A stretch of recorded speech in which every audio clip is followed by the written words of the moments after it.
Stay tuned for tonight's adventure with the Fat Man. Okay, here we go. Good morning, good afternoon, good evening, whatever time of day it is. I hope it's good to be where you are because I'm really excited to be here today. My name is Baltimore Fats, and I have a golden ticket. Yeah! All right, guys, have fun.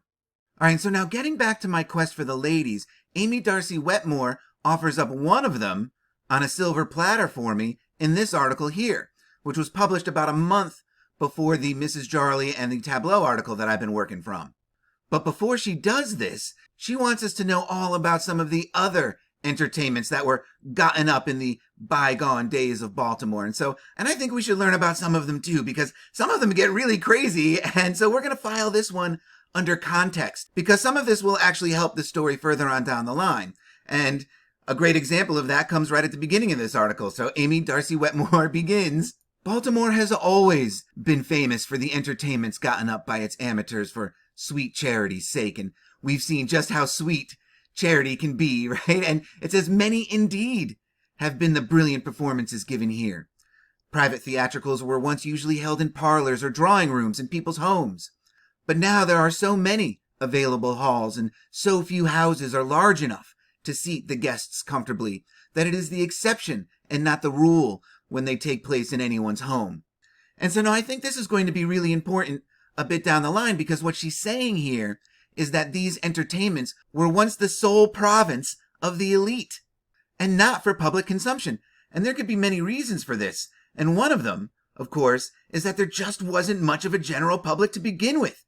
So let's see what Amy Darcy Wetmore has to say about that, right? She continues that the stirring events of the war and the new men and women who came afterward from the South to make this city their home had put the finger of change upon many things.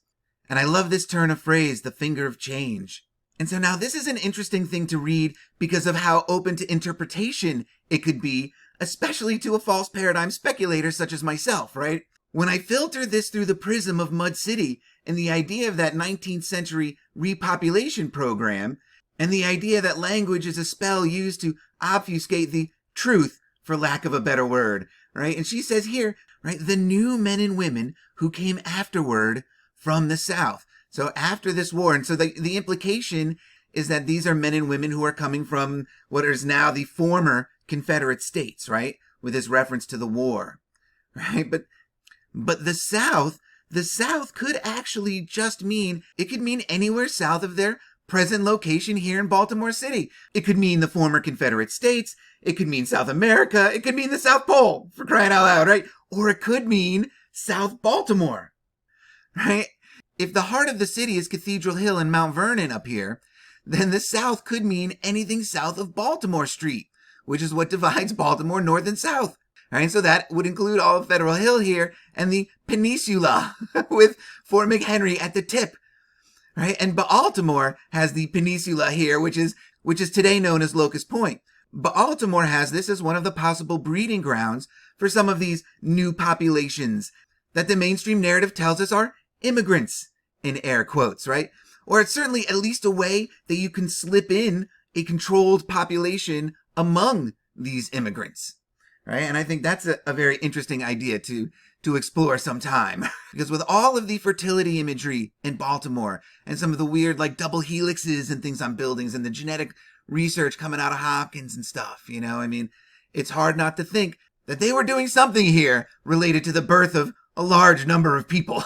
Populations bred, born, and raised in giant warehouse complexes, taught German or Polish or whatever language, you know, and maybe some basic skills so they can work in these sweatshops. And you pack them into boats and you sail them around the Atlantic for a few days or whatever, and you drop them off at your processing plants, right? Your major port cities. And I think New York had the biggest processing plant right at Ellis Island, but it doesn't matter where you were going to get processed, right? Whether it was New York, Boston, Philly, back here in Baltimore, right? You shepherd them off the boat. You say, welcome to America, land of the free, and anything is going to look like freedom to these people after the lives that they lived so far. And you dump them off here where you've set them up with all your infrastructure, right? Your roads and modes of transportation, right? And your buildings, your very graciously accommodating 8-story walk-ups with no electricity, heating, or plumbing. And more importantly, you've given them industry, things to do, right? Thanks to your enlightened Gilded Age. And I think it's interesting that there's so much focus on the Gilded Age in this alternative sort of history research. And now there's a big new show about the Gilded Age out there. I don't know the network or anything. I haven't seen it, but it's very interesting that that's out there. Their countermeasure. It's only, they watch too much TV. And, the Industrial Revolution, the post-Civil War reconstruction of the South and the Industrial Revolution is on, right? And, so there, technically should be jobs, right? And look, this, I don't know how old this photograph is, but this is all women, it looks like, lined up at these machines. And that's what was going on, supply and demand, right? There were all these new people, so they had these giant warehouses packed full of workers cranking this stuff out, right? Everything was really going according to plan, right? But, you're a bunch of smart guys. You've got polymaths coming out of your poly asses, right? And you know that not all of your new worker bees are going to get hip to the program, right? For whatever reason. And that's where your sweet charity comes in. But now I'm starting to get ahead of myself here. And, but I just want to keep this idea that this population reset of the 19th century idea still there, whether it was all of these immigrants or whether they were just slipping in, their people, right? Their genetically bred representatives, however you want to think about it. And I think it's important to keep that in mind because of what she says next, right? She says that when the reaction set in, entertainments became larger, and like the Athenians of old, our people began to seek after new amusements. Right? And right off the bat, I like that she says the Athenians of old and not the Romans, because so much has been so Romanized here in Baltimore, right? Kind of curious choice to use Athenians instead of Romans here. But even more interesting to me is her use of the word reaction. When the reaction set in, entertainments became larger. And reaction is one of those very curious words when thinking about language as spellcraft, because it can be interpreted in so many different ways depending on its context, because it always kind of really means the same thing. Reaction means response. Almost everything in life is a reaction to your environment, a reaction to your relationships with the people around you, but there's also the reactions of science, the reactions of chemistry and physics. And so I thought that was a really interesting dichotomy. So I just wanted to check in on the Gatekeeper's definition of reaction real quick. And it showed me this, right? It gave me this flow chart for the word react, with the medieval Latin having react meaning done again, right? And so a reaction is the act of doing again. And so with language as spellcraft and the idea of, population resets and, giving these people new entertainments and things like that, and feeding this repetitious story of history, that cycles through, and everything is cyclical with history, right? And nature and things like this. Everything is a cycle. And so maybe her use of the word reaction here could be an encrypted clue that supports the idea that at the very least, the population explosion was an anticipated event, regardless of how that influx came to be, right? And they were going to eat up all of these entertainments because they were designed to be consumed, right? Of course they were going to eat them up, right? And as the population grew, as the numbers grew, so too did the entertainments and the seeking after new entertainments.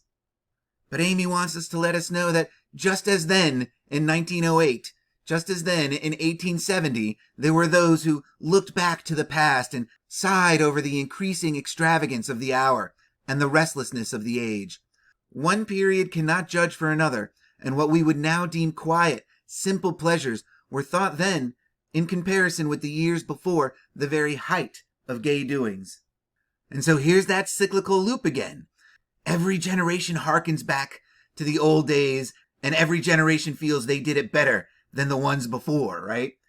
But the past entertainments that those in 1870 were looking back on were extravagance of the highest order. It's really quite incredible. Some of them were anyway. And right, so Amy Darcy Wetmore continues that the tableau, theatricals, and charity balls, or balls gotten up for some special occasion, were fondly thought of, but so too were the Martha Washington tea parties. And I was like, Martha Washington tea parties? What is that? Right? And so what a Martha Washington tea party was, it was, apparently it was a centennial event honoring when Martha Washington invited the French general Rochambeau over for tea, right, to discuss the alliance between the French and the Americans, or something like that, right? And, this is the program for the one that they had at the Music Hall in Brooklyn, New York, 1875, right? And it was a grand ball, where they reenacted this event, of Martha Washington hosting this French general for tea. And so my guess is that all the major cities had one of these in the 1870s, right? Considering some of the other things we're about to see that they were sharing or not sharing, right? And so, this is really kind of interesting, right? And the interesting thing about this is it's a centennial event, right? This is something that happened 100 years in the past. Who is still alive in 1870 that gives two hoots about Martha Washington hosting the French general during the Revolutionary War? I don't know. And so, next up, what we have is something here called the Mishkianza. Right? And I read that and I was like, Mishkianza? What the heck is a Mishkianza? What were these things that the people in 1870 were looking back on? I'd never heard of any of these. Right? So the Mishkianza is Italian for medley or mixture. But just, as it does kind of sound, right? It's really, Italian for big ass party. I guess is the best way to say it, right? And so before we take a look at what this big ass party was that they threw, I just was so enchanted by the word, right? That I wanted to break it down and see if I could, sort of cull any other meanings out of it, right? And my first reading of it was also that I felt it was like a Hebrew or a German word, but, learning that it's Italian, the anza here at the end definitely makes sense there. But so my first instinct was to look for the Hebrew, and in Hebrew, mish, means like to support, either literally like a staff or a cane or a column in a building is a mish or a misha or something like that, right? And then, right, and it also carries the figurative meaning of support as in like the comforts of home or the feeling of being protected. But in like German and Latin and so many others, it does mean to mix. It's mish is mix. And it's interesting when looking at it in the German, right? They give us the examples of bastard or mongrel. So the use of mish would be for like a mixed breed. And again, very interesting when keeping in mind the possible deliberate breeding of people.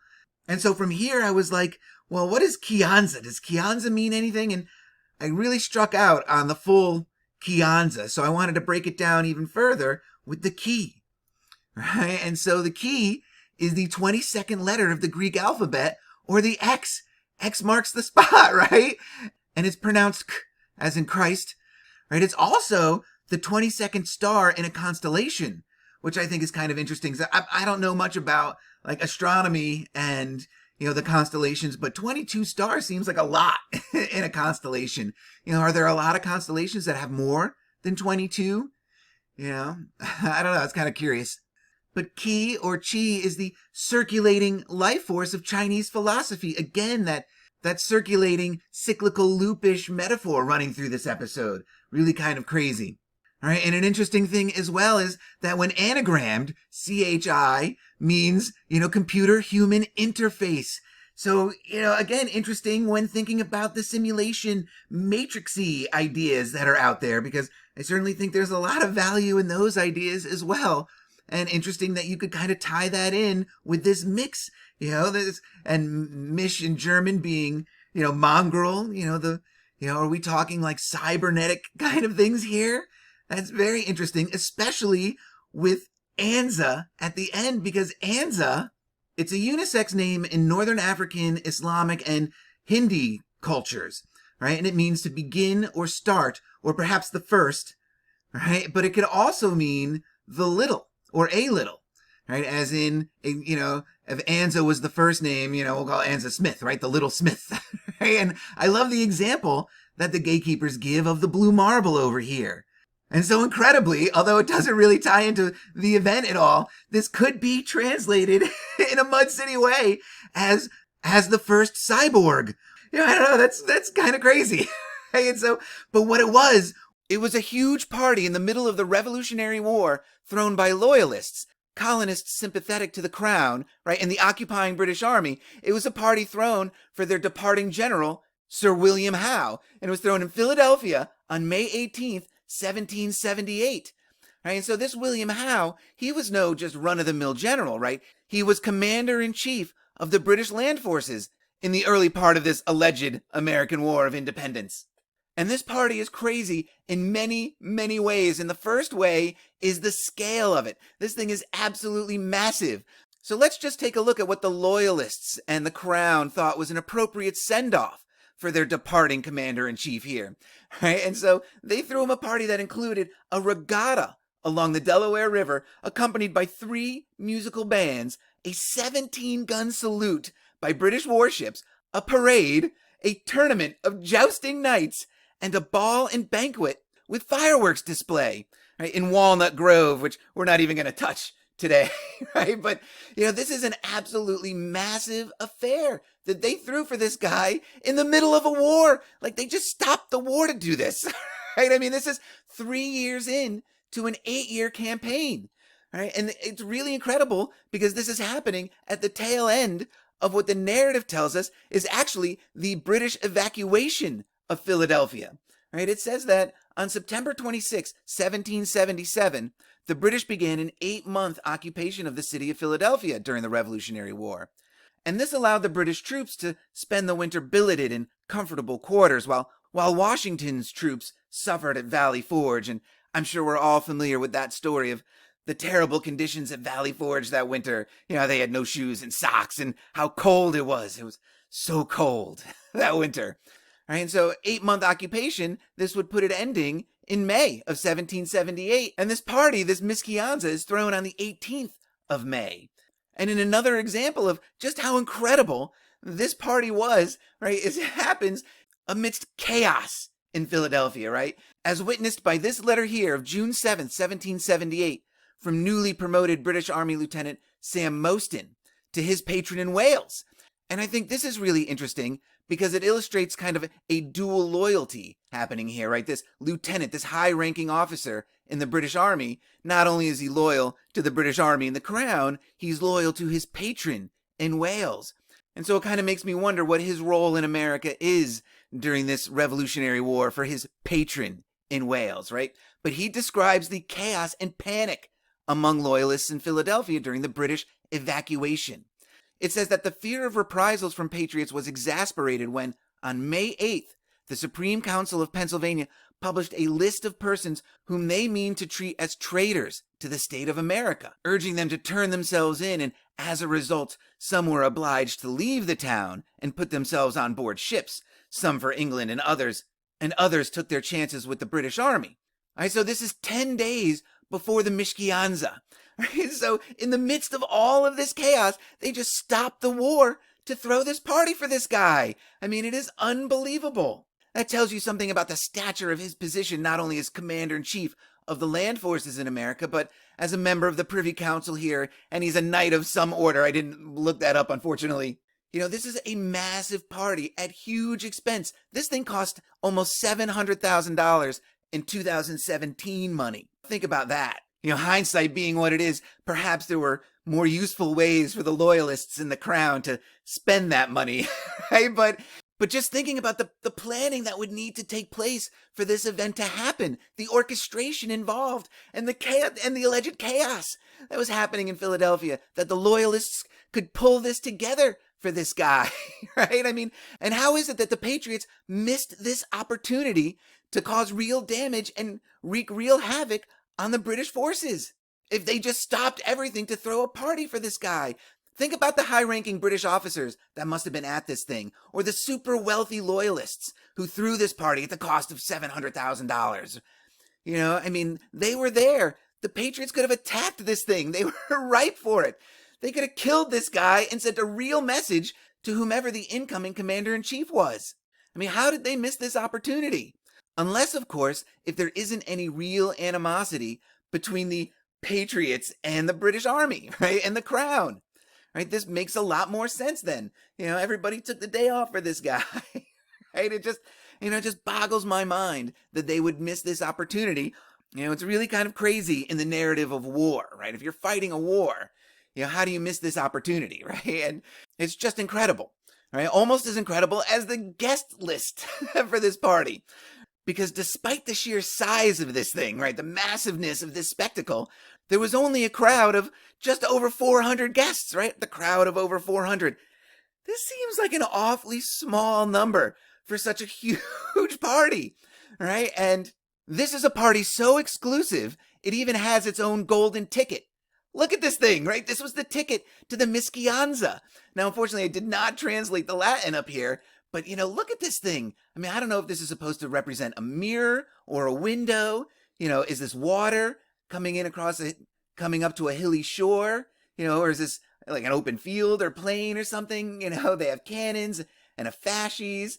They got a powder keg down here, of course, because you need gunpowder for all these things. They got war drums. Right? I mean, look at this ticket. Right, you had to have one of these to get into the Mischianza, right? Because the guest list included luminaries such as these people. And I can't get into them all, but one I want to mention here is this Wilhelm von Kniphausen, right? General of the Hessians, a mercenary unit of the German military. And now I think this is really interesting, of course, because the Hessians were allies of the Patriots and helped them beat the British Army, right? That's what the narrative tells us. So it's interesting that this general of the Hessians would be hobnobbing with the loyalists and the high-ranking officials in the British Army and the Crown at this thing. That raises an eyebrow, but maybe not as high as the presence of this person, Peggy Shippen, right? The future wife of Benedict Arnold. Right? And it's interesting that she is at this loyalist party in 1778. She marries Benedict in 1779, and Benedict Arnold becomes turncoat in 1780. So that's very interesting element of this story.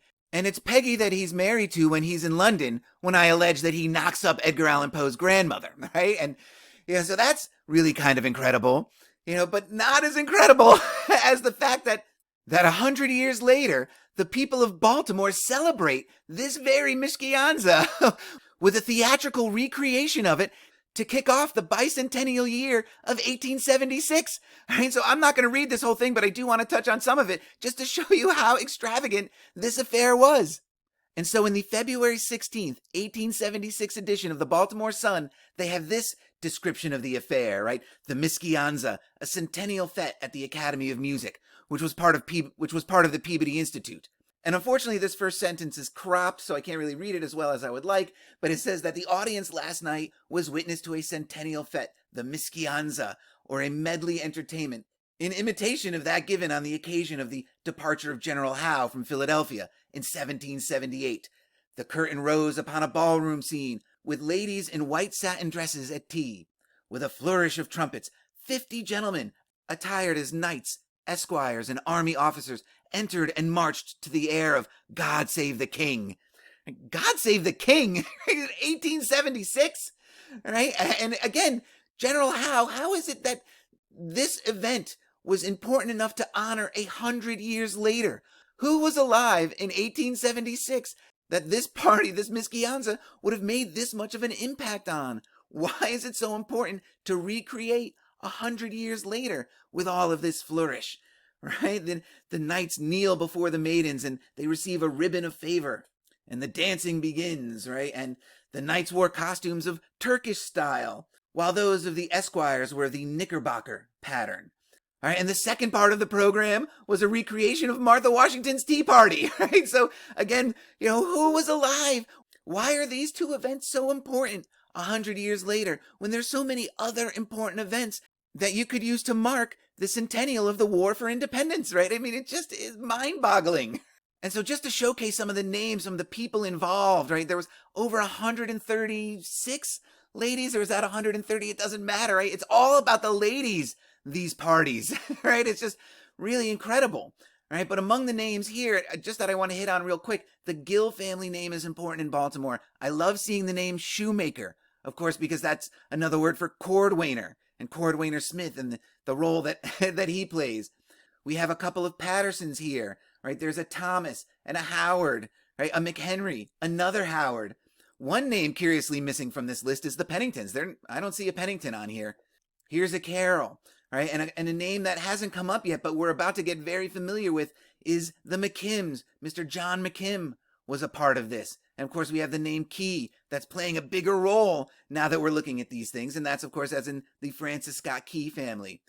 And so really sort of unbelievable, these names that would be involved in this recreation of this mischianza, which was held by the Loyalists, right? So, does that mean that all of these people had Loyalist tendencies, or that their families did, that it would be so important to recreate this?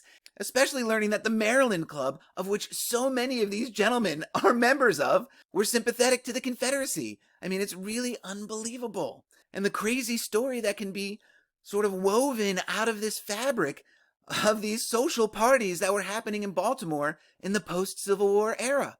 I mean, it's just really getting more incredible.